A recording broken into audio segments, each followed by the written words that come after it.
Prime time news വിശദമായ റിപ്പോർട്ടുകളിലേക്ക് കടക്കുകയാണ്. മുസ്ലിം ലീഗിന് 3ാം സീറ്റില്ല.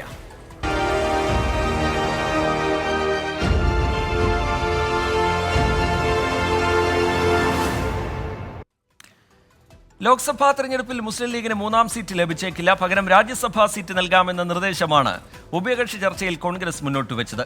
മറ്റന്നാൾ ചേരുന്ന ലീഗ് യോഗം നിർദ്ദേശം ചർച്ച ചെയ്യും. ഉഭയകക്ഷി ചർച്ച തൃപ്തികരം എന്ന് നേതാക്കൾ പ്രതികരിച്ചു. ലീഗിന് അർഹതപ്പെട്ടത് കിട്ടുന്നില്ലെന്ന് LDF കൺവീനർ EP ജയരാജൻ പറഞ്ഞു. ലോക്സഭാ തെരഞ്ഞെടുപ്പിൽ 3ാം സീറ്റ് എന്ന ആവശ്യത്തിൽ നിന്ന് പിന്നോട്ടില്ലെന്നായിരുന്നു ലീഗ് നിലപാട്. എന്നാൽ സീറ്റ് നൽകുന്നതിൽ ബുദ്ധിമുട്ടുണ്ടെന്നും പകരം രാജ്യസഭാ സീറ്റ് നൽകാമെന്നും കോൺഗ്രസ് നിർദ്ദേശം വെച്ചു. കൊച്ചിയിൽ ചേർന്ന കോൺഗ്രസ് ലീഗ് ഉഭയകക്ഷി ചർച്ചയിലായിരുന്നു തീരുമാനം.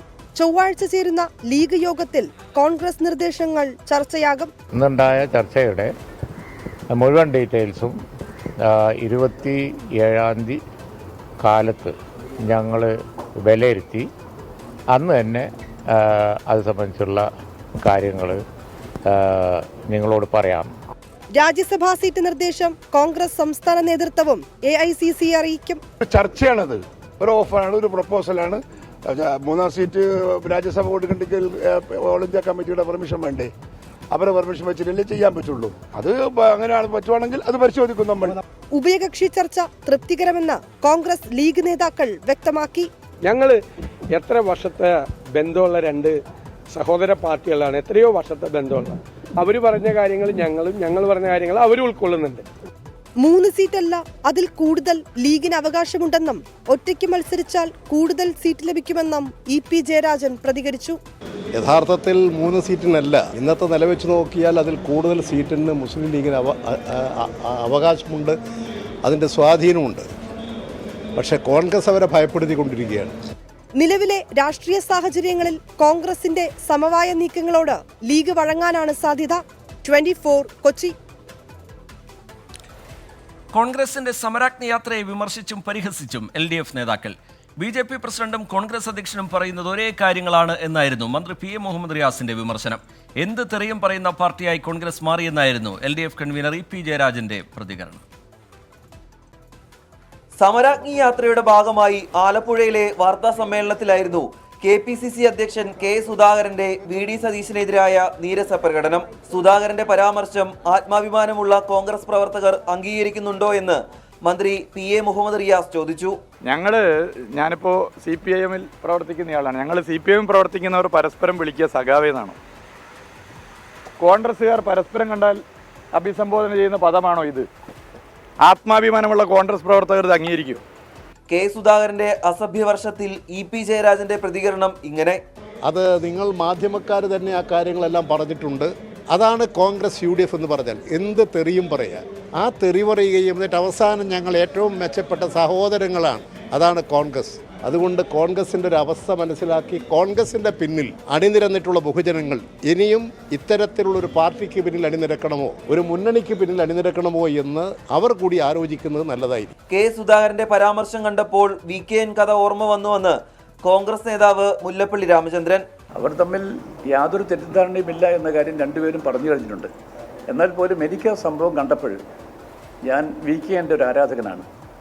ഞാൻ VKN കഥകളൊക്കെ തന്നെ വായിക്കാറുണ്ട്. ഞാൻ ശങ്കുണ്ണി മേനോൻ എന്ന് പറഞ്ഞ സ്വതപ്രതാപിയായ ഒരു ജന്മി മരിച്ചപ്പോഴുള്ള ഒരു കഥ ഞാൻ ഇന്നലെ വായിക്കേണ്ടായി. ആ കഥയാണ് എനിക്ക് ഓർത്തുപോയത്. ലോക്സഭാ തെരഞ്ഞെടുപ്പ് അടുത്തിരിക്കെ സുധാകരനും സതീശനും ഇടയിലെ നീരസം ചർച്ചയാക്കാനാണ് LDFന്റെ നീക്കം. 24 കോഴിക്കോട്. CPIയുടെ സ്ഥാനാർത്ഥി പ്രഖ്യാപനം നാളെ നടക്കും. മാവേലിക്കര ലോക്സഭാ മണ്ഡലത്തിലേക്ക് AIYF നേതാവും കൃഷിമന്ത്രി P പ്രസാദിന്റെ അഡീഷണൽ പ്രൈവറ്റ് സെക്രട്ടറിയുമായ CA അരുൺകുമാറിന്റെ പേരാണ് നിർദ്ദേശിച്ചിരിക്കുന്നത്. ആലപ്പുഴ ജില്ലാ എക്സിക്യൂട്ടീവും കൗൺസിലും അംഗീകരിച്ച പട്ടികയിൽ അരുൺകുമാറാണ് 1ാം പേരുകാരൻ. ജില്ലാ കമ്മിറ്റി അംഗം MC സിദ്ധാർത്ഥൻ, AIYF നേതാവ് M സന്തോഷ് കുമാർ എന്നിവരുടെ പേരും പട്ടികയിലുണ്ട്. അരുൺകുമാർ സ്ഥാനാർത്ഥിയാകണമെന്ന് ജില്ലാ കൗൺസിലിൽ പൊതുവികാരം ഉയർന്നു. കൊല്ലം, കോട്ടയം ജില്ലാ കൗൺസിലുകൾ അരുൺകുമാറിന്റെ പേര് നിർദ്ദേശിച്ചിരുന്നില്ല. തൃശൂരിൽ സാംസ്കാരിക പ്രവർത്തകരുമായുള്ള മുഖാമുഖത്തിൽ ക്ഷുഭിതനായി മുഖ്യമന്ത്രി പിണറായി വിജയൻ. KR നാരായണൻ ഇൻസ്റ്റിറ്റ്യൂട്ടിനെ കുറിച്ച് തിരക്കഥാകൃത്ത് ഷിബു ചക്രവർത്തിയുടെ ചോദ്യമാണ് മുഖ്യമന്ത്രിയെ പ്രകോപിപ്പിച്ചത്. അവസരം തന്നാൽ എന്തും പറയാമെന്ന നിലയാകരുത്. ഇൻസ്റ്റിറ്റ്യൂട്ടിന് ചില പോരായ്മകളുണ്ട്, എന്നാൽ ഇകഴ്ത്തിക്കാട്ടരുതെന്നും മുഖ്യമന്ത്രി പറഞ്ഞു. സൂരജ് സജി ചേരുന്നുണ്ട് വിവരങ്ങളുമായി തൃശ്ശൂരിൽ നിന്ന്. സൂരജ്, എന്താണ് സംഭവിച്ചത്? സൂരജ്, ഇന്ന് രാവിലെയായിരുന്നു ഈ സാംസ്കാരിക പ്രവർത്തകരുടെ മുഖാമുഖം തൃശ്ശൂരിൽ സംഘടിപ്പിച്ചിരുന്നത്. ഈ മുഖാമുഖത്തിലാണ് മുഖ്യമന്ത്രിയോട് ഷിബു ചക്രവർത്തി KR നാരായണൻ ഇൻസ്റ്റിറ്റ്യൂട്ടിന്റെ നിലവാരത്തെക്കുറിച്ച് ചോദ്യം ചോദിക്കുന്നത്. 10 വർഷമായി ഈ ഇൻസ്റ്റിറ്റ്യൂട്ടിന്റെ പ്രവർത്തനം തുടങ്ങിയിട്ട്. ദേശീയ ഇൻസ്റ്റിറ്റ്യൂട്ടാണ്, പക്ഷേ നാഷണൽ ഇൻസ്റ്റിറ്റ്യൂട്ടാണ്, പക്ഷേ അത്തരത്തിലുള്ള ഒരു മികവ് അതിന് പുലർത്താൻ കഴിയുന്നില്ല എന്നതായിരുന്നു ഇദ്ദേഹം ഇതുമായി ബന്ധപ്പെട്ടുകൊണ്ട് വിമർശനം ഉയർത്തിയത്. 10 വർഷമായി കുട്ടികൾ പഠിച്ചിറങ്ങിയിട്ടും അവർ അങ്ങോട്ടും ഇങ്ങോട്ടും നടക്കേണ്ട സ്ഥിതിയാണെന്ന് ഇദ്ദേഹം പറയുകയുണ്ടായി. ഇതാണ് മുഖ്യമന്ത്രിയെ ചൊടിപ്പിച്ചത്.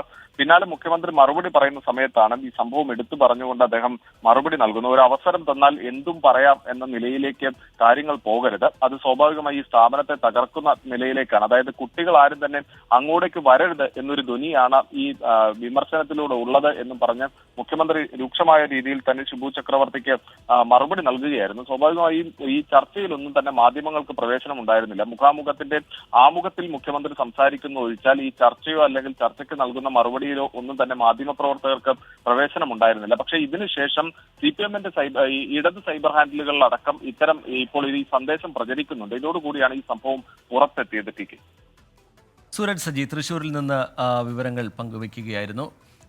തൃശ്ശൂരിൽ സാംസ്കാരിക പ്രവർത്തകരുമായുള്ള മുഖാമുഖത്തിൽ ക്ഷുഭിതനാകുന്നു മുഖ്യമന്ത്രി പിണറായി വിജയൻ. KR നാരായണൻ ഇൻസ്റ്റിറ്റ്യൂട്ടിനെ കുറിച്ച് തിരക്കഥാകൃത്ത് ഷിബു ചക്രവർത്തി ചോദിച്ച ചോദ്യം അതാണ് മുഖ്യമന്ത്രിയെ പ്രകോപിപ്പിച്ചത്.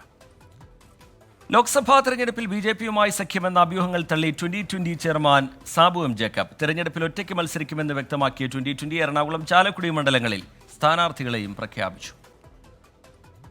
എറണാകുളം ലോക്സഭാ മണ്ഡലത്തിൽ NDA സ്ഥാനാർത്ഥിയായി സാബു M. ജേക്കബ് മത്സരിക്കുമെന്ന അഭ്യൂഹങ്ങൾക്കിടെയാണ് സഖ്യമില്ലെന്നും ഒറ്റയ്ക്കാണ് മത്സരമെന്നും 2020 വ്യക്തമാക്കിയത്. 2 മണ്ഡലങ്ങളിലെ സ്ഥാനാർത്ഥികളെയും കിഴക്കമ്പലത്ത് നടന്ന മഹാസമ്മേളനത്തിൽ പ്രഖ്യാപിച്ചു. എറണാകുളത്ത് ഡോക്ടർ ആന്റണി ജൂഡിയും ചാലക്കുടിയിൽ അഡ്വക്കേറ്റ് ചാർലി പോളും മത്സരിക്കും. നമ്മുടെ ചാലക്കുടി ലോകസഭാ മണ്ഡലത്തിലേക്ക് വളരെ ശക്തനായിട്ടുള്ള ഒരു സ്ഥാനാർത്ഥിയെ നമ്മൾ കണ്ടെത്തിയിരിക്കുന്നു, അഡ്വക്കേറ്റ് ചാർലി പോൾ. അദ്ദേഹം വളരെ സമീപമായിട്ടുണ്ട്. നിങ്ങൾക്കെല്ലാം സമീപമാണ് അദ്ദേഹത്തെ ഈ സ്റ്റേജിലേക്ക് ഞാൻ ക്ഷണിക്കുകയാണ്. ഒരു കാലത്തും ആരുമായും സഖ്യമുണ്ടാക്കില്ലെന്നും സാബു M. ജേക്കബ്. കഴിഞ്ഞ നിയമസഭാ തെരഞ്ഞെടുപ്പിൽ സീറ്റ് വാഗ്ദാനം ചെയ്ത് കോൺഗ്രസ് CPM നേതാക്കൾ വീട്ടിലെത്തിയിരുന്നെന്നും വെളിപ്പെടുത്തൽ. MP ആകണം, MLA ആകണം, മന്ത്രിയാകണമെന്ന ആഗ്രഹമുണ്ടായിരുന്നെങ്കിൽ പണ്ടേറിന് രാജ്യസഭാ സീറ്റ് എനിക്ക് പലരും ഓഫർ ചെയ്തിട്ടുണ്ട്. BJP ഓഫർ ചെയ്തിട്ടുണ്ട്, AAP Aam Aadmi party offer ചെയ്തിട്ടുണ്ട്, കോൺഗ്രസുകാർ ഓഫർ ചെയ്തിട്ടുണ്ട്. എനിക്ക് പണ്ട് രാജ്യസഭാ സീറ്റ് മേടിച്ച് MP ആയി മന്ത്രിയായി ഇടപെടാമായിരുന്നു. നിർണായക സ്വാധീനമുള്ള പ്രദേശങ്ങൾ ഉൾപ്പെടുന്ന ചാലക്കുടി മണ്ഡലത്തിൽ കരുത്തറിയിക്കാനാകുമെന്നാണ് 2020 അവകാശവാദം. 24 കൊച്ചി. കൊല്ലത്ത് പോലീസിന് നേരെ ഗുണ്ടാസംഘത്തിന്റെ ആക്രമണം. കേരളപുരം പൂജപ്പുര പടിഞ്ഞാറ് സൊസൈറ്റി ജംഗ്ഷനിൽ വെച്ചാണ് ആക്രമണം ഉണ്ടായത്. സംഘർഷം അന്വേഷിക്കാനെത്തിയ കുണ്ടറ പോലീസിന് നേരെയായിരുന്നു ആക്രമണം. ഗുണ്ടാസംഘത്തിൽ ഉൾപ്പെട്ട 2 പേരെ പോലീസ് പിടികൂടിയതോടെയാണ് സംഘത്തിലുണ്ടായിരുന്നവർ പോലീസിനെ ആക്രമിച്ചത്. തുടർന്ന് ഗുണ്ടാസംഘവുമായി പോലീസ് ഏറ്റുമുട്ടുകയും 4 പേരെ പിടികൂടുകയും ചെയ്തു. സനേഷ്, അഭിലാഷ്, ചന്തു, അനൂപ് എന്നിവരാണ് പിടിയിലായത്. കുഴിയത്ത് നിന്ന് 3 ഗുണ്ടകൾ ഇവിടെ വന്നിട്ട് എൻ്റെ ചേട്ടത്തിയുടെ മോനെ എൻ്റെ മരുമോനെയും കൂടെ എടുത്തിട്ട് ആക്രമമായിട്ട് അവരൊന്ന് അടിക്കുകയും ചെയ്ത്. അങ്ങനെ എന്തിനാന്ന് ചോദിച്ചപ്പം അവർ പറഞ്ഞ് ഞങ്ങൾക്ക് ഇവന്മാരെ കിട്ടണമായിരുന്നു, അതുകൊണ്ടാണ് ഞങ്ങൾ ഇങ്ങോട്ട് വന്നത്, ഇവന്മാരെ ഞങ്ങളുമായിട്ട് നേരത്തെ പ്രശ്നം ഉണ്ടായിരുന്നു എന്നൊക്കെയാണ് അവന്മാർ പറഞ്ഞത്. പക്ഷേ ഞങ്ങളുമായിട്ട് ഒരു പ്രശ്നമില്ല, ഞങ്ങൾ വീട്ടിൽ ഇരുന്നെയാണ് ഞങ്ങൾ. എന്നിട്ട് കുണ്ട്ര പോലീസുകാരെ വിളിച്ചു വരുത്തി സാറുമാർ വന്നപ്പോൾ സാറുമാരെ എടുത്തിട്ട് അടിച്ച്. അതാണ് വിഷയം. അങ്ങനെ അവന്മാരെ പിടിക്കാൻ ശ്രമിച്ചിട്ട് ഞങ്ങളെ കൊണ്ട് പിടിക്കാൻ പറ്റിയില്ല. അവന്മാരെല്ലാം പോലീസുകാരെ അടിച്ചിട്ട് രക്ഷപ്പെട്ട് കളഞ്ഞു. പൊങ്കാലയിട്ട് ഭക്തലക്ഷങ്ങൾ. ജയ ജയ ഭഗവതി ബല്ലങ്കുടേലിൽ വാഴും ഭഗവതി ശുഭവരദേ ഭവഭയനാശിനി തുണയരുളേണം പാടാന്തര ശ്രീ ഭഗവതിയേ. ജയ ഭഗവതി ജയ ജനി മൃതി ദുഃഖ വിനാശിനി ഹേ മൃദുഭാവമയീ. ജയ ജയ നിർമ്മല രൂപിണി വരഗുണശാലിനി അഖിലാണ്ടേശ്വരി.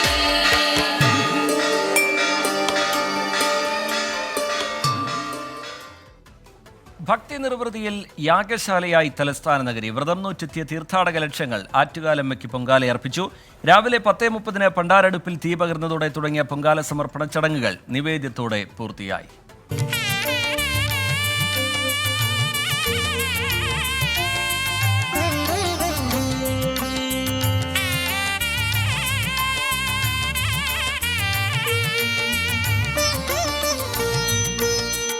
കാത്തിരിപ്പിന്റെയും വ്രതനിഷ്ഠയുടെയും സാഫല്യമായാണ് പുണ്യദിനത്തിൽ ആറ്റുകാലമ്മയ്ക്ക് ഭക്തലക്ഷങ്ങൾ പൊങ്കാലയർപ്പിച്ചത്. ഭക്തി ജ്വലിച്ചു നിന്ന പകലിൽ വേനൽ ചൂടിനെ വകവയ്ക്കാതെ തീർത്ഥാടകർ അനന്തപുരിയിലേക്ക് ഒഴുകിയെത്തി. ശ്രീകോവിലിൽ നിന്ന് തന്ത്രി തെക്കേടത്ത പരമേശ്വരൻ വാസുദേവ ഭട്ടതിരിപ്പാട് തിടപ്പള്ളിയിലെ പൊങ്കാല അടുപ്പിലേക്ക് തീ പകർന്നു നൽകി. പിന്നാലെ മേൽശാന്തിയും സഹമേൽശാന്തിമാരും ചേർന്ന് പണ്ടാര അടുപ്പിൽ അഗ്നി തെളിയിച്ചു.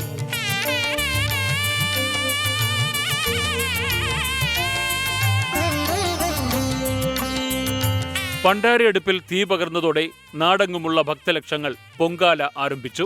പിന്നെ പൊങ്കാലക്കലങ്ങൾ തിളച്ചുമറിയുന്നതിനുള്ള കാത്തിരിപ്പ്. ഉച്ചയ്ക്ക് 2:30 പൊങ്കാല നിവേദ്യം. വ്യോമസേനാ വിമാനത്തിൽ പുഷ്പവൃഷ്ടി.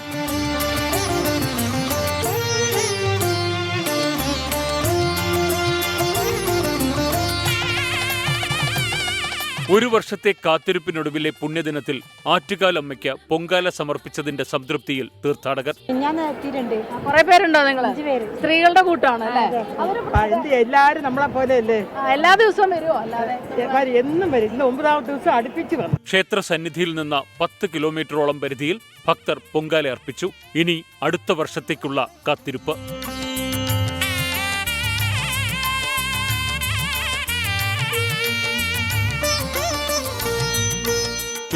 തിരുവനന്തപുരം. പതിവ് തെറ്റിക്കാതെ നിരവധി സിനിമാ സീരിയൽ താരങ്ങളും ഇത്തവണ പൊങ്കാലയിട്ടു. ചിപ്പിയും ജലജയും അടക്കം ആറ്റുകാലമ്മയുടെ തിരുനടയിലാണ് പൊങ്കാല അർപ്പിച്ചത്. തെരഞ്ഞെടുപ്പ് തിരക്കുകൾക്കിടയിൽ സുരേഷ് ഗോപിയും കുടുംബവും ശാസ്തമംഗലത്തെ വീട്ടിൽ പൊങ്കാലയിട്ടു. ക്ഷേത്രനടയുടെ പരിസരത്ത് ഗൗരി നന്ദനത്തിലായിരുന്നു സിനിമാ സീരിയൽ താരങ്ങളുടെ നീണ്ട നിര. ചിപ്പിയും ജലജയും കൃഷ്ണപ്രഭയുമെല്ലാം ഭക്തിയോടെ പൊങ്കാലയർപ്പിച്ചു. ആറ്റുകാലമ്മയോടുള്ള വിശ്വാസമാണ് ഓരോ വർഷവും ക്ഷേത്രത്തിലേക്ക് എത്തിക്കുന്നതെന്ന് സിനിമാ താരം ചിപ്പി. ഞാൻ ജനിച്ചു വളർന്നത് ട്രിവാൻഡ്രത്ത് തന്നെയാണ്. ഞങ്ങളുടെ വീടിൻ്റെ അടുത്തൊക്കെ പൊങ്കാലയുണ്ട്. പക്ഷേ എനിക്ക് ഇത്രയും ക്ഷേത്രത്തിൻ്റെ ഇത്ര അടുത്തിടാനൊരു അവസരം കിട്ടുന്നുണ്ട്. അപ്പോൾ എനിക്കത് ഇവിടെ വന്ന് അമ്മയുടെ അടുത്തിരുന്നിടുന്ന പോലെ അതിനൊരു അവസരം കിട്ടുമ്പോൾ നമ്മളത് ചെയ്യണമല്ലോ. അതുകൊണ്ടാണ് ഇക്കുറിയും പൊങ്കാല ഇടാൻ സാധിച്ചത് ഏറ്റവും വലിയ അനുഗ്രഹമെന്ന് ജലജ. പ്രത്യേക നൈവേദ്യമല്ല, എല്ലാ പ്രാവശ്യം അമ്മയ്ക്ക് വന്ന് പായസം തന്നെയാണ് ചെയ്യുന്നത്. അപ്പോൾ ഇപ്രാവശ്യം അത് തന്നെയാണ്. വന്നിടാനുള്ള ഭാഗ്യം കിട്ടിയല്ലോ, അത് തന്നെയാണ് ഏറ്റവും വലിയ ബ്ലെസ്സിംഗ് ആയിട്ട് ഞാൻ കണക്കാക്കുന്നത്. തിരുവനന്തപുരത്തിന്റെ ഉത്സവമാണ് പൊങ്കാലയെന്ന കൃഷ്ണപ്രഭ. പിന്നെ തിരുവനന്തപുരത്തുകാരുടെ ഒരു ഉത്സവമാണ്. നമ്മളിപ്പോൾ ഓണം എന്നൊക്കെ പറയുമ്പോൾ അല്ല, ഓണമൊക്കെ ഇവിടെ ഉണ്ടെങ്കിൽ പോലും അതിനേക്കാളൊക്കെ ഒരുപാട് ആഘോഷിക്കുന്നത് തിരുവനന്തപുരംകാരുടെ ഒരു ഉത്സവം എന്ന് പറയുന്നത് പൊങ്കാലയാണ്. അമ്മയുടെ ഓർമ്മയ്ക്കായാണ് വീട്ടിൽ പൊങ്കാല ഇടുന്നതെന്ന് ആനി. ഈ കഴിഞ്ഞ 2 കൊല്ലമായിട്ട് അമ്മയില്ല. പക്ഷെ എന്നാലും അമ്മേനെ ഇങ്ങനെ മനസ്സിൽ വിചാരിച്ചിട്ട് അമ്മ ഈ വരാന്തേ തന്നെ ഒരു കസേരയിൽ ഇരുന്ന് കാണുന്നുണ്ട് എന്നുള്ളൊരു ഫീലിങ്ങിൽ അമ്മേനെയും കൂടെ നിർത്തിയിടാന്ന് വിചാരിച്ചു. ആ ചടങ്ങ് പിന്നെ തെറ്റിച്ചില്ല.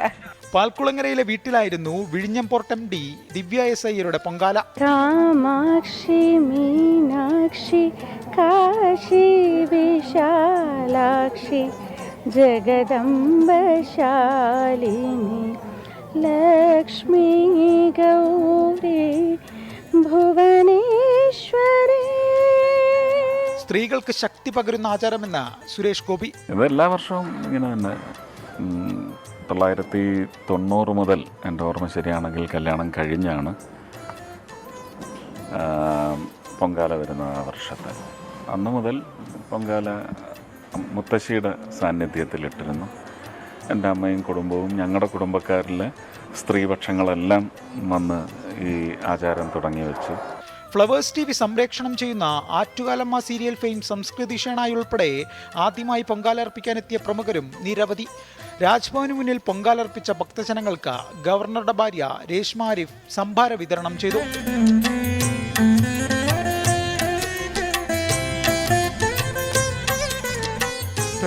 തിരുവനന്തപുരം.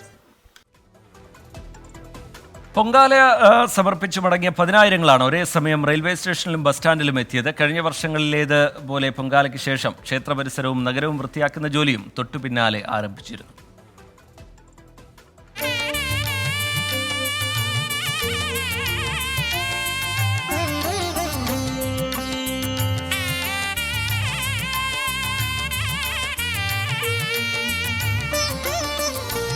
ഭക്തിയിൽ മുഖരിതമായി ആറ്റുകാലമ്മയ്ക്ക് നൈവേദ്യമർപ്പിച്ച വിശ്വാസികളുടെ മടക്കയാത്ര.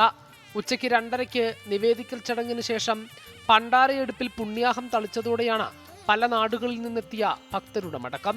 ഭക്തർക്കായി പ്രത്യേക സർവീസുകളാണ് KSRTCയും റെയിൽവേയും ഒരുക്കിയിരിക്കുന്നത്. ജില്ലയിൽ മാത്രം 300 സർവീസുകളും 200 അന്തർജില്ലാ സർവീസുകളുമാണ് നടത്തുക. കിഴക്കേക്കോട്ടയിലും തമ്പാനൂരിലും വലിയ തിരക്കാണ്.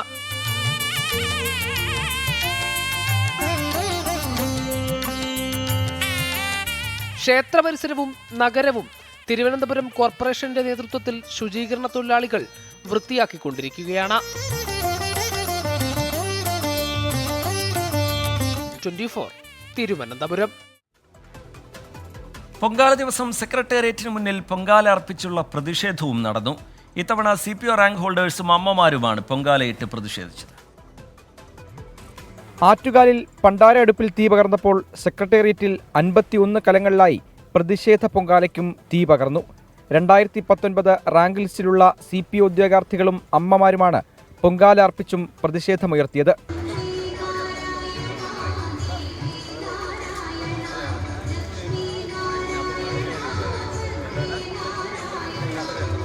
CPO റാങ്ക് ഹോൾഡേഴ്സ് സെക്രട്ടേറിയറ്റിന് മുന്നിൽ പ്രതിഷേധം തുടങ്ങിയിട്ട് ദിവസങ്ങളേറെയായി. 13,000-ഓളം പേരുണ്ടായിരുന്ന റാങ്ക് ലിസ്റ്റിൽ ആകെ 3,000-ഓളം വരുന്ന ഉദ്യോഗാർത്ഥികൾക്ക് മാത്രമാണ് നിയമനം ലഭിച്ചത്. 10,000-ഓളം ഉദ്യോഗാർത്ഥികൾ പുറത്താണ്. ഈ സെക്രട്ടേറിയറ്റ് നടയിൽ ഈ ഒരു പൊങ്കാല വരുന്നു. ഈ ഒരു പൊങ്കാല വന്നതിന് പൂർണ്ണ ഉത്തരവാദി എന്ന് പറയുന്നത് PSCയുടെ തുഗ്ലക് പരിഷ്കരണമാണ്. എന്നിട്ട് പോലും നമ്മളെ കണ്ടില്ലാതെ നടിക്കുന്ന ഈ ഒരു സർക്കാരിൻ്റെ ഈ ഒരു നയത്തെയും PSCയുടെ ഒരു നയത്തെയും ശക്തമായി ചോദ്യം ചെയ്തുകൊണ്ട് തന്നെയാണ് ഈ ഒരു പൊങ്കാല. അതൊരു പ്രതിഷേധമല്ല, പ്രാർത്ഥനയാണ്. അർഹതപ്പെട്ട ജോലി മക്കൾക്ക് കിട്ടാത്തതിൽ പൊങ്കാലയിടാനെത്തിയ അമ്മമാരും ശക്തമായ പ്രതിഷേധം അറിയിച്ചു. അവർ കഷ്ടപ്പെട്ടാണ് ഈ ലിസ്റ്റ് വന്നത്.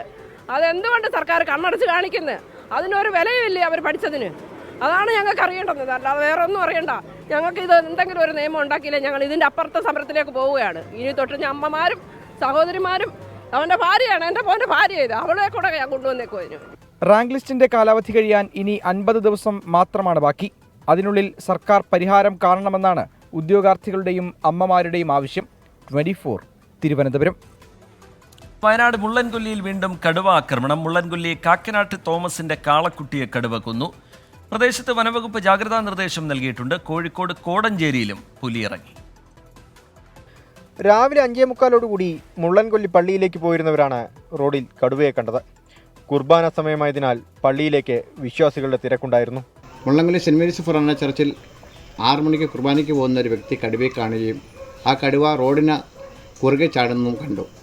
അങ്ങനെ ഫോറസ്റ്റ് ഡിപ്പാർട്ട്മെൻറ്റും ജനങ്ങളും അന്വേഷണ ഫലമായി കടുവയെ ആ വീട്ടിൽ നിന്ന് 150 മീറ്റർ അകലെ ഏകദേശം വയൽ പ്രദേശത്ത് കാണപ്പെടുകയുണ്ടായി. തുടർന്ന് പ്രദേശത്തെ വീടുകളിൽ നടത്തിയ തെരച്ചിലാണ് കാക്കനാട്ട് തോമസിന്റെ 1 വയസ്സ് പ്രായമുള്ള കാളക്കുട്ടിയെ കാണാതായതായി ശ്രദ്ധയിൽപ്പെട്ടത്. വളർത്തുമൃഗത്തെ കെട്ടിയിരുന്ന കയറുൾപ്പെടെ അറുത്തുമാറ്റിയ നിലയിലായിരുന്നു. സ്ഥലത്തെത്തിയ വനംവകുപ്പ് ഉദ്യോഗസ്ഥർ നടത്തിയ പരിശോധനയിലാണ് വീടിനോട് തൊട്ടടുത്ത പറമ്പിൽ നിന്ന് കടുവ തിന്ന നിലയിൽ കാളക്കുട്ടിയുടെ ജഡം കണ്ടെത്തിയത്.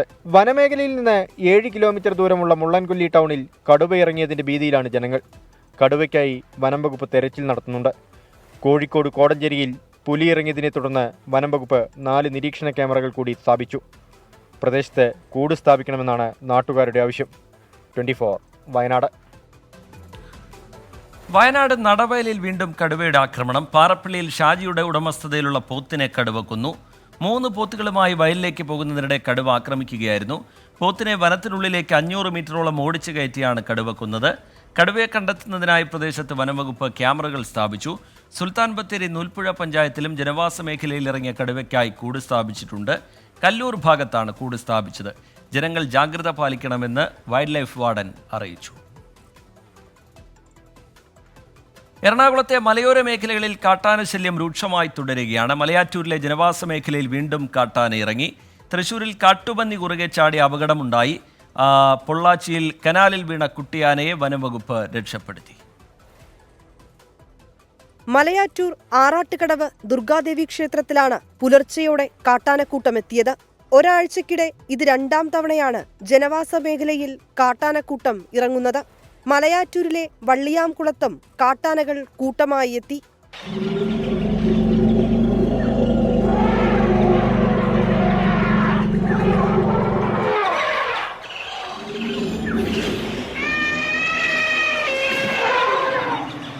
കാട്ടാനകൾ വലിയ നാശനഷ്ടമാണ് ഉണ്ടാക്കുന്നതെന്നും അധികൃതർ വേണ്ട നടപടി സ്വീകരിക്കുന്നില്ലെന്നും നാട്ടുകാർ. തൃശൂർ കുണ്ടന്നൂർ തലശ്ശേരി പാതയിൽ കാട്ടുപന്നി കുറുകെ ചാടിയതിനെ തുടർന്ന് നിയന്ത്രണം വിട്ട കാർ വെള്ളച്ചാലിലേക്ക് മറഞ്ഞു.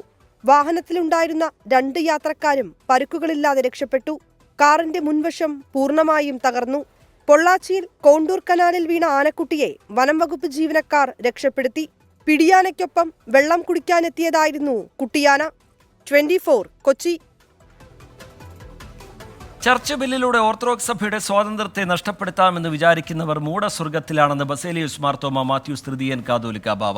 സഭയുടെ അസ്ഥിവാരം തൊണ്ടുന്ന ഒരു സമാധാന ചർച്ചയ്ക്കും തങ്ങൾ കൂട്ടുനിൽക്കില്ല എന്നും കാതോലിക്ക ബാവ പറഞ്ഞു.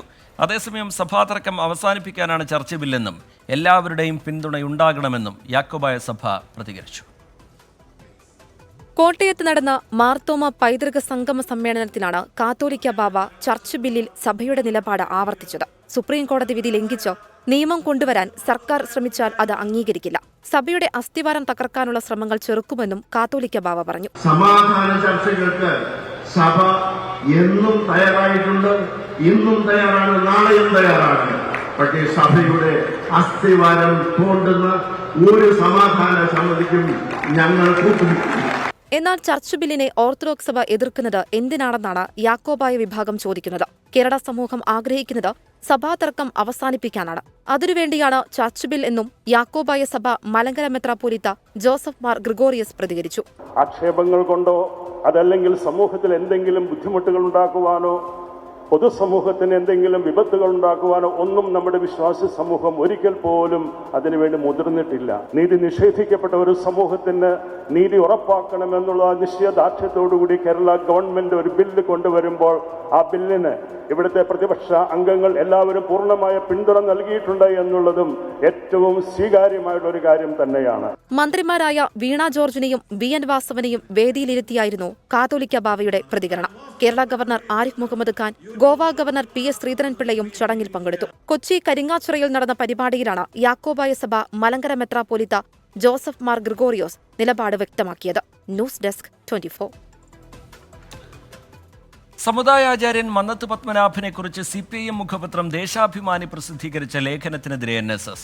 മന്നത്ത് പത്മനാഭൻ വിമോചന സമരത്തിൽ പങ്കെടുത്തത് ജനാധിപത്യം സംരക്ഷിക്കാനാണെന്ന് NSS general secretary G Sukumaran Nair പറഞ്ഞു. വിമോചന സമരത്തിൽ പങ്കെടുത്ത മന്നത്തിനെ വിമർശിച്ച് ദേശാഭിമാനിയിൽ ലേഖനം പ്രസിദ്ധീകരിച്ചതാണ് NSSനെ ചൊടിപ്പിച്ചത്. അറിവിലൂന്നിയ പരിഷ്കർത്താവ് എന്ന പേരിൽ ഡോക്ടർ KS രവികുമാറിന്റെ ലേഖനം ദേശാഭിമാനി പ്രസിദ്ധീകരിച്ചിരുന്നു. ലേഖനത്തിൽ മന്നത്ത് പത്മനാഭൻ വിമോചന സമരത്തിൽ പങ്കെടുത്തത് ശരിയായില്ലെന്ന രീതിയിൽ പരാമർശമുണ്ടായി. ഇതാണ് NSSനെ ചൊടിപ്പിച്ചത്. ലേഖനത്തെ രൂക്ഷമായി വിമർശിച്ച general secretary G Sukumaran Nair CPIMനെതിരെയും വിമർശനമുന്നയിച്ചു. മന്നത്തിനെ അന്നും ഇന്നും വർഗീയവാദിയെന്ന് വിശേഷിപ്പിച്ച പാർട്ടിയാണ് മന്നത്തിനെതിരായ പ്രചാരണത്തിന് പിന്നിലെന്നായിരുന്നു വിമർശനം. ആ പത്രം ഇതിനുവേണ്ടി തെരഞ്ഞു പിടിച്ച് ഈ ചരമദിനത്തിന് മുമ്പായി തന്നെ ഇത് പ്രസിദ്ധീകരിക്കുവാൻ അവരെ പ്രേരിപ്പിക്കുന്ന ശക്തി എന്താണ് എന്ന് നിങ്ങൾ മനസ്സിലാക്കണം. എന്താ മന്നത്ത് പത്മനാഭനെ വർഗീയവാദി എന്ന് ആദ്യം വിശേഷിപ്പിച്ച ഇന്നും വിശേഷിപ്പിക്കുന്ന ഒരു രാഷ്ട്രീയ പ്രസ്ഥാനമാണ് ഇതിന്റെ പിന്നിലെല്ലാം നിൽക്കുന്നത് എന്ന് നിങ്ങൾ മനസ്സിലാക്കണം. ദുഷ്പ്രചരണങ്ങളാൽ നായരും NSSും തളരില്ല. ഏതറ്റം വരെ പോകാനും മടിയില്ല. വോട്ട് ബാങ്കിന്റെ പേരിൽ സവർണാവർണ ചേരിത്തിരിവുണ്ടാകാൻ ശ്രമം നടക്കുന്നതായും G സുകുമാരൻ നായർ പറഞ്ഞു. മന്നൻ സമാധി ദിനാചരണത്തിന്റെ ഭാഗമായി സംഘടിപ്പിച്ച യോഗത്തിലാണ് സുകുമാരൻ നായരുടെ വിമർശനം. 24 കോട്ടയം. BJPക്കെതിരെ യോജിച്ച നീക്കത്തിന് ഇന്ത്യാ സഖ്യത്തിൽ സീറ്റ് ചർച്ചകൾ തുടരുന്നു. ഉത്തർപ്രദേശിന് പിന്നാലെ മധ്യപ്രദേശിലും സമാജ്വാദി പാർട്ടിയും കോൺഗ്രസും തമ്മിൽ ധാരണയിലെത്തി. ഒരു സീറ്റിൽ SP മത്സരിക്കും. രാഹുൽ ഗാന്ധിയുടെ ഭാരത് ജോഡോ ന്യായ് യാത്രയിൽ അഖിലേഷ് യാദവ് പങ്കെടുത്തു. സമാജ്വാദി പാർട്ടിയുമായും ആം ആദ്മി പാർട്ടിയുമായും സീറ്റ് ധാരണയിൽ വിജയം കണ്ട കോൺഗ്രസ് മറ്റു സംസ്ഥാനങ്ങളിലും യോജിച്ച പോരാട്ടത്തിന് തയ്യാറെടുക്കുകയാണ്. വിജയസാധ്യതകൾ പരിശോധിച്ച മധ്യപ്രദേശിലെ ഗജറാവു സീറ്റ് സമാജ്വാദി പാർട്ടിക്ക് നൽകി. ഇന്ത്യ മുന്നണിയിലെ കക്ഷികൾ ഒറ്റയ്ക്ക് മത്സരിക്കുന്ന സംസ്ഥാനങ്ങളിൽ തുറന്ന പോര് ഒഴിവാക്കി BJPക്കെതിരായ പോരാട്ടം നടത്തണമെന്നാണ് മുതിർന്ന പ്രതിപക്ഷ നേതാക്കളുടെ അഭിപ്രായം. മഹാരാഷ്ട്രയും ബംഗാളുമാണ് ഇന്ത്യ മുന്നണിക്ക് പ്രതിസന്ധിയായി മുന്നിലുള്ളത്. ഉത്തർപ്രദേശിൽ പര്യടനം നടത്തുന്ന ഭാരത് ജോഡോ ന്യായ് യാത്രയിൽ പങ്കെടുത്ത അഖിലേഷ് യാദവ് നിലവിലെ വെല്ലുവിളി ജനാധിപത്യത്തെയും ഭരണഘടനയും സംരക്ഷിക്കുക എന്നതാണെന്നും പറഞ്ഞു. അഖിലേഷിന് പുറമെ ലോക്ദൾ അധ്യക്ഷൻ ചൗധരി സുനിൽ സിംഗ് അലിഗഡിൽ ന്യായ് യാത്രയുടെ ഭാഗമായി. 24 ഡൽഹി. ജമ്മുകശ്മീരിലെ കത്വയിൽ നിന്ന് ലോക്കോ പൈലറ്റ് ഇല്ലാതെ ചരക്ക് ട്രെയിൻ കിലോമീറ്ററുകളോളം സഞ്ചരിച്ചു. കത്വ സ്റ്റേഷനിൽ നിന്നും പഞ്ചാബിലെ ഉച്ചി ബസി വരെയാണ് 53 ബോഗികളുള്ള ചരക്ക് ട്രെയിൻ ഓടിയത്.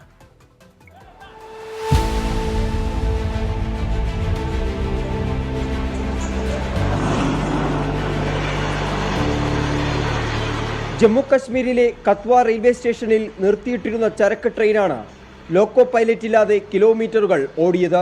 റെയിൽവേ ട്രാക്കിന്റെ ചരിവാണ് ലോക്കോ പൈലറ്റ് ഇല്ലാതിരുന്നിട്ടും ട്രെയിൻ ഓടാൻ കാരണം. മണിക്കൂറിൽ 80 കിലോമീറ്ററായിരുന്നു ട്രെയിനിന്റെ വേഗം. ആശങ്കകൾക്കൊടുവിൽ പഞ്ചാബിലെ ഉച്ചി ബസിയിൽ ട്രെയിൻ നിർത്താൻ കഴിഞ്ഞു. റെയിൽവേ അന്വേഷണം പ്രഖ്യാപിച്ചതായി ജമ്മു ഡിവിഷണൽ ട്രാഫിക് മാനേജർ അറിയിച്ചു. ബാലസോർ ട്രെയിൻ അപകടത്തിലെ വീഴ്ചകൾ മുൻനിൽക്കെ റെയിൽവേയുടെ ഭാഗത്തു നിന്നും വീണ്ടുമുണ്ടാകുന്ന ഗുരുതര വീഴ്ചകൾ പരിഹരിക്കണമെന്ന് പ്രതിപക്ഷ പാർട്ടികൾ ആവശ്യപ്പെട്ടു. 24 ഡൽഹി. ഇനി നോക്കാം ചില വാർത്തകൾ ചുരുക്കത്തിൽ. ജനവാസ മേഖലയിലെ വന്യമൃഗ ആക്രമണങ്ങൾക്കിടെ ദക്ഷിണേന്ത്യൻ വനമന്ത്രിമാരുടെ യോഗം അടുത്ത മാസം. കേരള, തമിഴ്നാട്, കർണാടക വനമന്ത്രിമാർ മാർച്ച് ആദ്യം ബംഗളൂരുവിലാണ് യോഗം ചേരുക.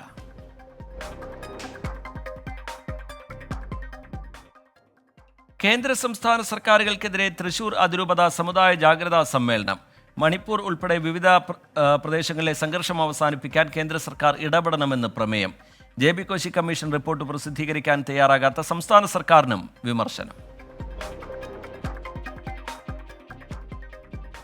സംസ്ഥാനത്ത് നാളെയും ചൂട് കൂടാൻ സാധ്യതയെന്ന് കേന്ദ്ര കാലാവസ്ഥാ വകുപ്പിന്റെ മുന്നറിയിപ്പ്. പാലക്കാട്, കൊല്ലം, ആലപ്പുഴ, കോഴിക്കോട്, കണ്ണൂർ, കോട്ടയം, എറണാകുളം, തൃശൂർ ജില്ലകളിൽ യെല്ലോ അലർട്ട്. ഹരിയാനയിൽ ഇന്ത്യൻ നാഷണൽ ലോക്ദൾ അധ്യക്ഷൻ വെടിയേറ്റു മരിച്ചു. നഫേസ് സിംഗ് റാത്തിയാണ് അജ്ഞാത സംഘത്തിന്റെ വെടിയേറ്റ് മരിച്ചത്. ഗുണ്ടാത്തലവൻ ലോറൻസ് ബിഷ്ണോയുടെ സംഘമാണ് കൊലപാതകത്തിന് പിന്നിലെന്ന് ആരോപണം. ISL-ൽ വിജയവഴിയിൽ തിരിച്ചെത്തി കേരള ബ്ലാസ്റ്റേഴ്സ്. സ്വന്തം തട്ടകത്തിൽ FC ഗോവയെ 2-4 ഗോളുകൾക്ക് തകർത്തു. മഞ്ഞപ്പടയുടെ മുന്നേറ്റം 2 ഗോളുകൾക്ക് പിന്നിൽ നിന്ന ശേഷമാണ്. ദിമിത്രിയോസ് ഡാമന്റാക്കോസ് ഇരട്ട ഗോൾ നേടി. പ്രതിരോധ സാഹചര്യത്തിലും ടീമിനെ ചേർത്ത് നിർത്തിയ ആരാധകരാണ് ബ്ലാസ്റ്റേഴ്സിന്റെ കരുത്തെന്ന് കോച്ച് ഇവാൻ വുക്കുമനോവിച്ച് പ്രതികരിച്ചു. കേരള ബ്ലാസ്റ്റേഴ്സിന്റെ മരണമാസ തിരിച്ചുവരവ്. ഗോവയെ 2-4 ഗോളിന്, അതും ആദ്യ പകുതിയിൽ 2 ഗോളിന് പിന്നിട്ടുന്ന ശേഷം ഗംഭീര തിരിച്ചുവരവിലൂടെ കേരളം മത്സരം സ്വന്തമാക്കിയിരിക്കുന്നു. ഒപ്പം തന്നെ ഈ തുടർ തോൽവികളിൽ നിന്നൊരു മോചനമാണ് കേരള ബ്ലാസ്റ്റേഴ്സ്. എങ്ങനെയുണ്ട്? അടിപൊളി കളി. ഇതിനപ്പുറം ഞങ്ങൾക്ക് ഫാൻസിന് ഒന്നും കിട്ടാനില്ല. കാരണം തിരിച്ചു വരവെന്ന് പറയണമെങ്കിൽ കേരള ബ്ലാസ്റ്റേഴ്സിന്റെ എക്കാലത്തെ മികച്ച കളി എന്ന് പറയാമോ? കേരള ബ്ലാസ്റ്റേഴ്സിന്റെ എക്കാലത്തെ മികച്ച കളികളിലും തീർച്ചയായിട്ടും മികച്ചല്ല, നമ്മൾ ആരാധകർ ആഗ്രഹിക്കുന്ന കളികൾ ഇതാണ്. അതായത് 100% ഗ്രൗണ്ടിൽ നൽകിയാൽ എങ്ങനെയായിരിക്കും റിസൾട്ട് എന്നുള്ളതാണ് ഇതിപ്പോൾ നമ്മൾ ഇന്ന് കണ്ടിരിക്കുന്നത്. തോൽവിയൊന്നും നമുക്ക് വിഷയമുള്ള കാര്യമില്ല. കാരണം 100% കമ്മിറ്റ്മെന്റ് ഗ്രൗണ്ട് ഹാഫില് വളരെ ഒരു സെറ്റ് ബാക്ക് ആയിരുന്നു. 2 ഗോളൊക്കെ പോയി. ഒരു സ്റ്റേഡിയത്തെ ഒരു പിൻ ഡ്രോപ്പ് സൈലൻസ് ആക്കുന്ന തരത്തിലായിരുന്നു ഒരു കംബാക്ക്. എന്താണ് ഒരു മാറ്റം നിങ്ങൾക്ക് തോന്നുന്നത്? പക്ഷേ ഞങ്ങൾക്ക് ഫസ്റ്റ് ഹാഫ് എന്ന് പറയുന്നത് ഞങ്ങൾക്കൊന്നും അല്ലായിരുന്നു. ഞങ്ങൾ ഫാൻസിന് 100% ഉറപ്പുണ്ടായിരുന്നു ഞങ്ങൾ സെക്കൻഡ് ഹാഫിൽ 100% തിരിച്ചു വരുന്നത്. അതുകൊണ്ടാണ് ഞങ്ങൾ ഫുൾ ടൈം ഞങ്ങൾ ചാൻറ്റ് ചെയ്തുകൊണ്ടിരുന്നത്. ഇവാനെ അളക്കാൻ വേണ്ടി ഒരു കാരണവശാലും ഗോവയ്ക്കായില്ല.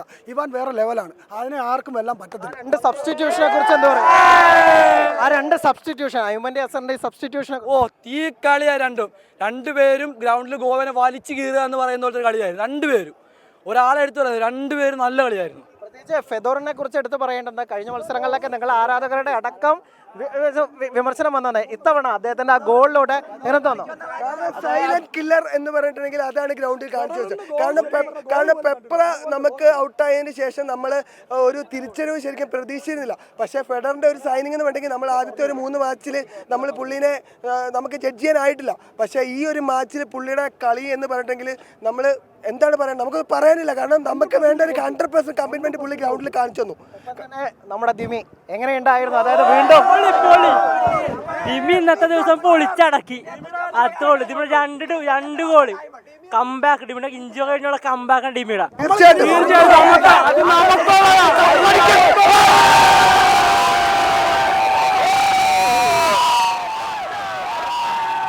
കേരളത്തിന്റെ ഈ തിരിച്ചുവരവ് കിരീടത്തിലേക്കുള്ളതാണെന്നാണ് ആരാധകർ പറയുന്നത്. വലിയ ഈ തുടർ തോൽവികളിൽ നിന്ന് തിരിച്ചുവരവ് കപ്പിലേക്കുള്ള കൂടിയാണെന്നാണ് പറയുന്നത്. കൊച്ചിയിൽ നിന്ന് അഭിത്തിനൊപ്പം അനിൽ വാസുദേവ്, 24. അനിൽ വാസുദേവ് തയ്യാറാക്കിയ റിപ്പോർട്ടാണ് നമ്മൾ കണ്ടത്. ഈ റിപ്പോർട്ടോടുകൂടി പ്രൈം ടൈം ന്യൂസിന്റെ സമയം പൂർത്തിയാവുകയാണ്. ലോകത്തെവിടെയായാലും ഏത് സമയത്തും 24 വാർത്തകളും ഓഗ്മെന്റഡ് റിയാലിറ്റി പാക്കേജുകളും എക്സ്പ്ലെയിനറുകളും വിശദമായി കാണാൻ ഞങ്ങളുടെ യൂട്യൂബ് ചാനൽ നിങ്ങൾക്ക് സബ്സ്ക്രൈബ് ചെയ്യാം.